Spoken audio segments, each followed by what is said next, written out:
All right, fourth grade. So we talked about how to correctly shade a sphere. So we're gonna get to make 3 ornaments today. We're just gonna start with them being a perfect circle. I'm gonna use my tape to trace the inside just so I can get a good circle. So I need to fit 3, so I don't wanna just put it there and not be able to fit. I wanna start at the very top. I'm gonna use a Sharpie just so you can see. You will use pencil. So I'll just go around the inside and I have a circle. I'm gonna make 3 of those. 1, 2, 3. Now to help me make sure that I don't accidentally lose my highlight, I'm going to put my highlight in there with my pencil just very, very lightly. Now remember, the highlight's never smack in the middle, is it? It's not a target. Our highlight goes off and up to the side. It can go to this side and go to that side. It doesn't matter. I'll just put mine over here. So I'm just gonna put a really light circle, not in the middle, but off, up and over. So I'm just really lightly adding my highlight circles, so that tells me that I don't want to color over that portion I want to stay wet. So you remember us talking about how it starts with our highlights, and then we have our mid-tone range, and then we have our darkest down here at this side. So we can use both dark and light values, including white, to create our ornament. So I'm gonna do blue here. So I've got a dark blue, I got a light blue. I could also blend analogous colors together, which are colors that are next to each other on the color wheel. So I could blend some green into my blue if I would like, because those are colors that are near each other. I don't want to blend colors that are not right next to each other on the color wheel, because those colors will make brown. So I'm going to start with my darkest value first, and I'm going to work my way to my lightest value. So I know that my darkest value is always going to be down here on the opposite side of where my highlight is. So I'm gonna color, and we will be cutting these out so we don't have to make sure that it's all colored nice and perfect. I'm just gonna start to put my dark value in, and notice how I'm going with the curve of my circle. I'm not just coloring back and forth. My sphere curves, so I'm kind of making like a curved line when I go. Okay, so I'm gonna start to go around. So I colored really, really dark and thick down here, and now I'm gonna start to spread my colors out. These are oil pastels, and oil pastels are good to blend together. So now I'm going to switch. I'm going to start to throw some of my light blue in there. I'm going to put it right on top, because they're all going to get mixed together anyway. So I'm going to put my light blue right on top. If I wanted to throw a little bit of that green in there, I can. That'll make me kind of more of a teal ornament. Okay. And the last thing I'm going to do is I'm going to add a little bit of white and make sure that I'm not filling in my highlight in at all. So I've got my white. I'm just gonna kind of fill it in that general area. Leave my highlight completely empty. All right, now I've got it colored. Now it's time to blend. So I'm just gonna use my thumb here, and I'm gonna start to blend my colors together.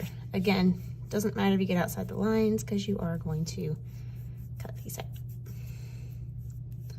So when I blend, I'm gonna go in the direction of my oval. If I start blending like this, that's no good. I need to blend in a circle. Just like I drew in a circle, I need to blend in a circle. That's how my sphere looks spherical. All right, I think that looks pretty good. I'm ready to move on to my next one. I'm gonna repeat the process for all 3. I do not have to do the same colors. I can totally switch colors, mix it up, make it different.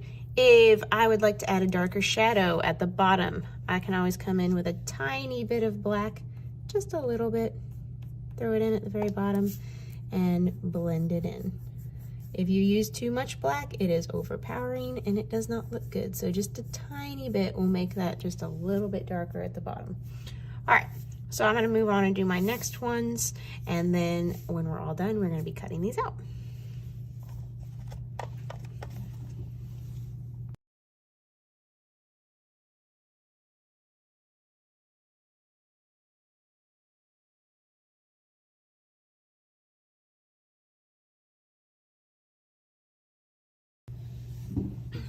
So now that we have our value ornaments, we need somewhere to hang them. So we are going to be making some pine tree fronds. Frond refers to this because it's not quite leaves, it's needles attached to a stem. So this is a frond.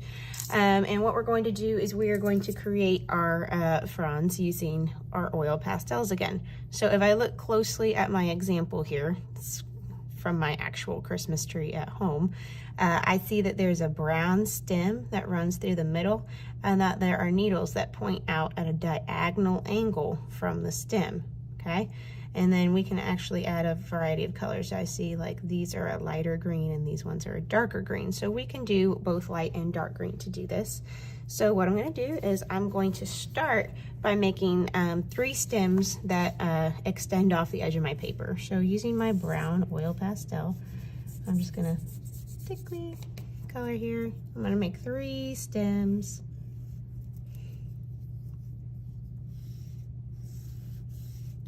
And I want to leave room so that I can actually put my ornaments underneath my stems. That's where they're going to hang from. So make sure that you're towards the top of your paper and not hanging way down out here at the bottom. Otherwise your ornaments are going to end up hanging off the page.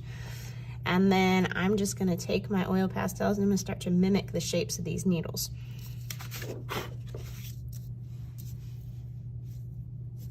So I'm just going to do straight lines that come out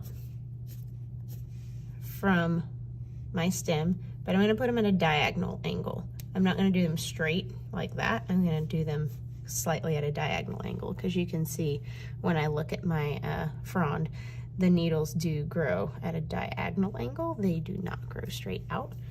So that's one way we can make it look really realistic. And then when we get to the top, they do go straight and then they go back in the other direction. So straight, and then I turn back the other way.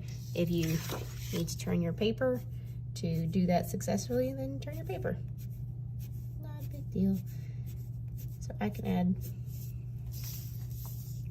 some of my dark green. I can come back in. I could add some in my light green. All trees are different.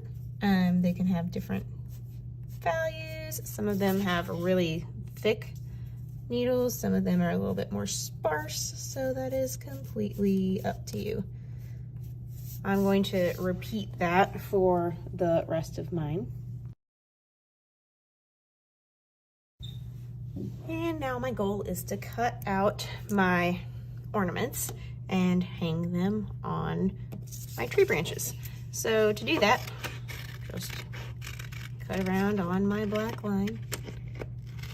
You don't want to have any white paper left behind, so take your time. All right, so when we glue these on, we're gonna glue them, we don't wanna glue them right up on the tree. We wanna leave them down a little bit. We're gonna add the little hanger with our oil pastels after they're glued. So you can arrange them any way you want them. Put your glue on the back of the ornament. Never put the glue on the black paper because then you have sticky glue hanging out the edges and you'll glue them down.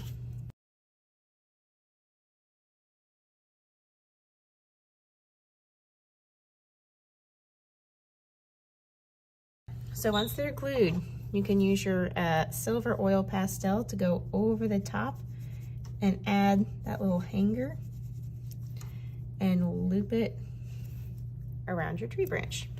So I'll make a square up at the top of my ornament and then I'll do a little curved line to attach it to my tree frond.